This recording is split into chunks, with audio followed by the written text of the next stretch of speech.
Hello guys, তো তোমাদের সবাইকে welcome back to my channel. তো আজকে আমরা যাচ্ছি কৌশিকী অমাবস্যা উপলক্ষে কাপাসিয়া কালীবাড়িতে। কাপাসিয়া কালীবাড়িতে প্রতি বছর ভাদ্র মাসের এই অমাবস্যায় কালী পুজো হয়ে থাকে। তো আমরা প্রতি বছরই যাওয়ার চেষ্টা করি। তো অনেক বছর বন্ধ ছিল, এবার আবার গেলাম। তো দেখো কতটা লাইন পড়েছে। এবার মন্দিরের দিকে আমরা এগিয়ে যাব। এখন আমরা দক্ষিণাটা দিয়ে নেব। তারপরে এই যে শিব মন্দির, তার পাশেই মা কালীর মন্দির রয়েছে। এই যে মা কালী, এখানে মা কালী খুবই প্রতি বছরই আসার চেষ্টা করি এখানে মা কালীর কাছে পুজো দেওয়ার জন্যে। তো তোমরা দেখতে থাকো আমার এই পুরো ব্লগটা, তোমাদের কেমন লাগে জানিও। দেখো এখানে কত ভিড় আর মন্দিরটা কত সুন্দর। এখানে আমরা এখন টিপ পরে নিচ্ছি।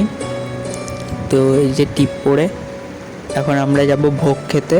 তো আমি ততক্ষণ ভোগ খেয়ে নিই, আর এদিকে মনসা মন্দিরটা তোমরা দেখে নাও। দেখো কত সুন্দর, এখানে কত মানুষ ধূপকাঠি মোমবাতি জ্বালিয়েছে আর ওখানে ভোগ রান্না করছে।